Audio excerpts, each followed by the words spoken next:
আসসালামু আলাইকুম প্রিয় দর্শক, ডক্টর মোহাম্মদ জাহাঙ্গীর কবির বলছি। রমজানে রোজা রেখে কিভাবে 10 থেকে 15 কেজি ওজন কমাবেন। প্রথমে আপনাদেরকে একটা জিনিস জানতে হবে যে ওজন কেন কমে না। তো ওজন না কমার জন্য সবচেয়ে বড় যে রেসপন্সিবল যে আমাদের হরমোন সেটা হচ্ছে ইনসুলিন। ইনসুলিন একটি অ্যানাবলিক হরমোন। যাদের ইনসুলিন বেশি আছে তারা কম খেলেও ওজন বাড়বে, তাদের বারবার ক্ষুধা লাগবে, না খেয়ে থাকলে কষ্ট লাগবে, মাথা ব্যথা করবে, মাথা ঘুরবে, আর যদি খায় তারপর দুর্বল লাগবে, খাওয়ার পর খুবই দুর্বল লাগবে। অনেকেরই এর সঙ্গে দেখা যাচ্ছে যে তার অনীহা চলে আসে, ব্যায়াম করার জন্যে দুর্বলতা লাগে, ব্যায়াম করতে চায় না, বসে থাকতে ভালো লাগে, অনেকে রুম অন্ধকার করে রাখতে ভালো লাগে, রাতে মোবাইল চালাতে ভালো লাগে, দিনে ঘুমাতে ভালো লাগে, কাজকর্মে মন বসে না। তো ইনসুলিন রেজিস্ট্যান্স হলে তাকে বারবার খেতে হবে। তো ইনসুলিন বাড়ে কেন প্রিয় দর্শক? তার প্রধান কারণ হচ্ছে যে আমরা যখন খাওয়া দাওয়া করি, বেশি খাই, বারবার খাই, আমরা রাত জাগি, টেনশন করি, দুশ্চিন্তা করি, হ্যাঁ, এর ফলে আমার সেলুলার ওভারলোড হয়। তো কোষে যখন ওভারলোড হয়, রক্তের চিনি কোষে ঢুকতে পারে না। ইনসুলিনের কাজ হচ্ছে রক্তের চিনি কোষে ঢুকানো।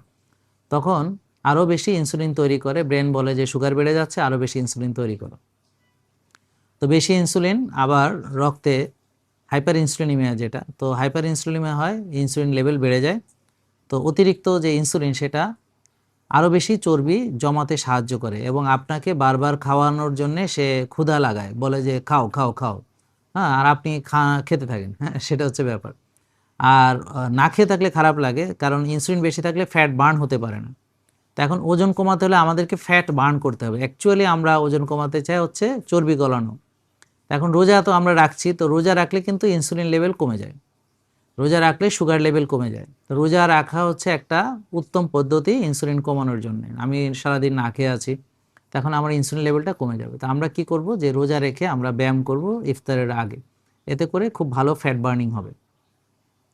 হাঁটতে পারেন, আসর থেকে মাগরিব পর্যন্ত হাঁটতে পারেন, জিম করতে পারেন বা ওয়াক জগ করতে পারেন। তো এটা খুবই আমাদের উপকার লাগবে। এখন ইনসুলিন কমার জন্য যেমন ধরেন রোজা একটা ব্যাপার, আর একটা ব্যাপার হচ্ছে যে আমি যদি ভাত খাই, রুটি খাই, ফল খাই, দুধ খাই, চিনি জাতীয় জিনিস খাই, তাহলে ইনসুলিন বেশি আসে। তাহলে ইনসুলিন কমানোর জন্য আমাকে যখন ইফতার করব তখন আমি শাকসবজি, ডিম, মাছ, মাংস, যেমন ইফতারিতে আমরা হলুদের পানি খেতে পারি। তো হলুদ, অর্গানিক হলুদ আছে আমাদের কাছে, কারকুমার যে অর্গানিক হলুদ, টারমারিক, এটার সঙ্গে পিপারিন অ্যাড করা আছে। এটা খেলে কি হবে, আমাদের প্রদাহ কমবে, আমাদের অ্যান্টিঅক্সিডেন্ট অর্থাৎ আমাদের যে অক্সিডেটিভ স্ট্রেস সারাক্ষণ আমাদের হচ্ছে, তো আমাদের এই অক্সিডেশন এবং রিডাকশন, এটার ব্যালেন্সটা ঠিক থাকে না।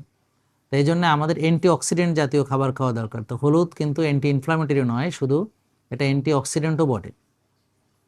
কিন্তু আপনি যদি বাজার থেকে যে হলুদটা বা কাঁচা হলুদ, সেখানে জমি থেকে অনেক রকম ইম্পিউরিটিজ আসতে পারে, কেমিক্যাল, হেভি মেটাল, এগুলো অ্যাড হতে পারে। আর যে হলুদগুলো দেখবেন মোটা মোটা, এই হলুদগুলো কিন্তু আসলে অর্গানিক না। অর্গানিক হলুদগুলো খুব চিকন চিকন হয়। তো আমাদের কাছে যে হলুদটা আছে এটা সার্টিফাইড অর্গানিক হলুদ, ইউএসডি অর্গানিক সার্টিফাইড অর্গানিক হলুদ, এবং এটার সঙ্গে পিপারিন অ্যাড করা আছে। তো যার ফলে এটার কার্যকারিতা অনেক গুণ বেড়ে যায়, প্রায় 2000 গুণ এটার কার্যকারিতা বেড়ে যায় বা বায়ো অ্যাভেলেবিলিটি বেড়ে যায়। এই হলুদের এটা হচ্ছে কারকুমিন, আর পিপারিন হচ্ছে গোলমরিচের নির্যাস, এটা হলো বায়ো অ্যাক্টিভ ইনগ্রেডিয়েন্টস। তো ইফতারিতে যদি আমি এটার সঙ্গে কোকোনাট অয়েল অ্যাড করি হালকা গরম পানিতে, তাহলে এটা একটা চমৎকার পানীয়, যেটা আমার শরীরে ডিহাইড্রেশন কমাচ্ছে। সঙ্গে একটু পিঙ্ক সল্ট অ্যাড করতে পারি, আমার হলুদটা ইনফ্লামেশন কমাচ্ছে, অ্যান্টিঅক্সিডেন্ট প্রপার্টিজ আছে। ঠিক একইভাবে কোকোনাট অয়েল আমাকে ইমিডিয়েট শক্তি দিচ্ছে, এনার্জি। আর এটা হচ্ছে অ্যান্টিব্যাকটেরিয়াল। কোকোনাট অয়েল কিন্তু antibacterial, anti protozoal, anti fungal, হ্যাঁ। তো এইটার জন্যে আমার কোকোনাট অয়েল মানে খুবই উপকারী। তো আর সবচেয়ে বড় যে বিষয় সেটা হচ্ছে ইনসুলিন বাড়ে না। আমি যদি এই পানীয়টা গ্রহণ করি ইনসুলিন বাড়ে না, কিন্তু আপনি যদি চিনির শরবত খান তাহলে ইনসুলিন এবং সুগার দুটোই বেড়ে যায়, তাহলে ওজন কমবে না।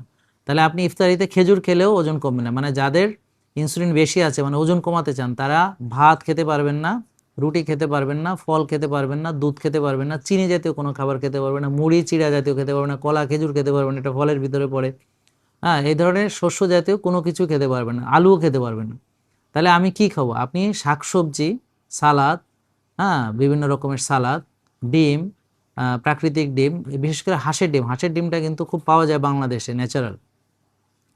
তারপর হচ্ছে মুরগির মাংস, হাঁসের মাংস, তারপর হচ্ছে আপনার গরুর মাংস, খাসির মাংস, এগুলো খেতে পারবেন। শাকসবজি, ডিম, মাছ, মাংস খেতে পারবেন। আর তেলের ভিতরে অবশ্যই নারকেলের তেল, extra virgin, cold pressed organic centrifugal extraction certified organic এই যে কোকোনাট অয়েল, এটা আপনি খেতে পারবেন, আর রান্নায় ব্যবহার করতে পারবেন কুকিং কোকোনাট অয়েল।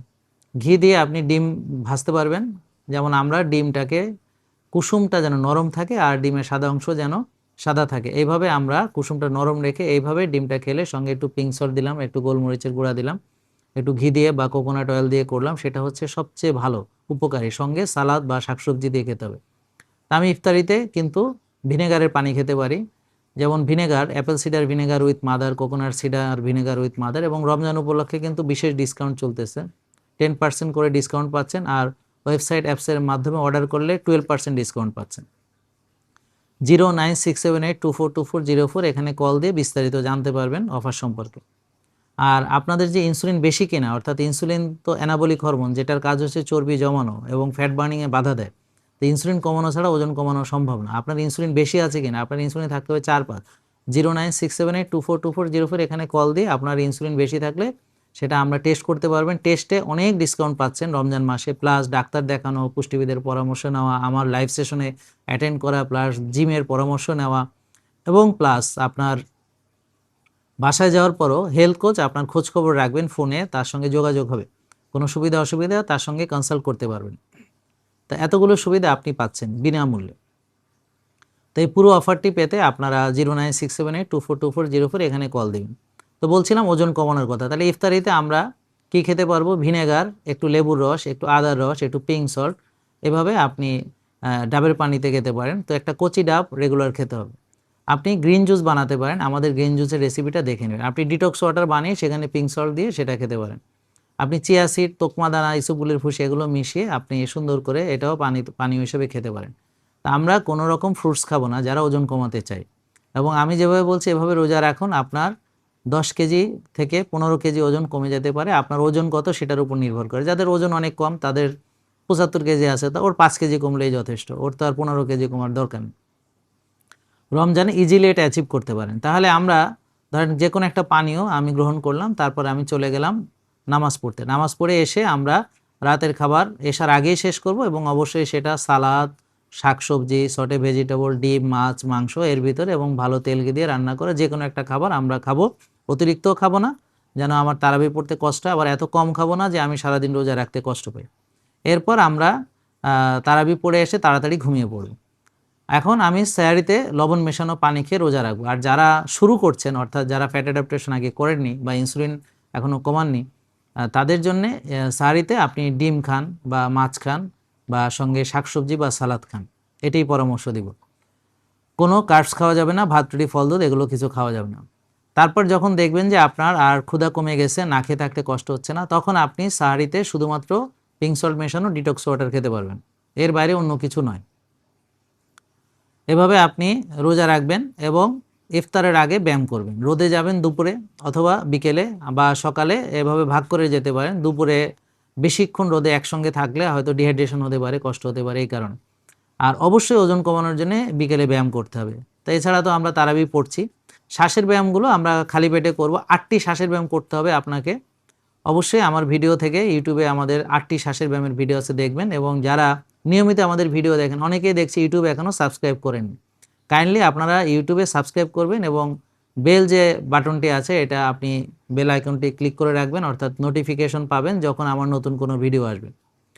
তো প্রিয় দর্শক, এভাবে রোজা রাখলে আপনার 10 থেকে 15 কেজি ওজন কমবে। যাদের 100 কেজি আছে তাদের প্রায় 15 কেজি ওজন কমবে, যাদের 80 কেজি আছে তাদের প্রায় 10 কেজি ওজন কমবে, যাদের 90 কেজি আছে তাদের প্রায় 12 কেজি ওজন কমবে ইনশাল্লাহ। তাহলে আপনারা খাওয়ার সময় অতিরিক্ত কিন্তু খেলে লাভ নেই। আপনার ওজন কমানোর জন্য খাওয়া কমানো অত্যন্ত জরুরি। এখন কফি এনামা খুবই গুরুত্বপূর্ণ। কফি এনামাটা রমজানে করবেন তারাবির নামাজ পড়ে এসে। এই সময় আপনি কফি এনামা করবেন। কফি এনামা কীভাবে করতে হয় বিস্তারিত আমার ভিডিও আছে, কাইন্ডলি দেখে নেবেন। তো প্রিয় দর্শক, আমি যেই কথাগুলো বলছি এইভাবে আপনি চলতে থাকুন, তাহলে ইনশাল্লাহ রোজার আগেই আপনি রোজা রেখে ঈদের আগেই আপনার ইনশাল্লাহ দেখবেন 10 থেকে 15 কেজি ওজন কমে যাবে। আর যদি এই বিষয়ে আরও কিছু জানতে চান আমাদের কমেন্টে জানাবেন, পরবর্তী ভিডিও কী নিয়ে সেটাও আমাদের কমেন্টে জানাবেন, আমরা চেষ্টা করব সেই বিষয়ে বিস্তারিত আলোচনা করতে। সবাইকে আপনাদেরকে অনেক ধন্যবাদ, ভালো থাকবেন, আসসালামু আলাইকুম।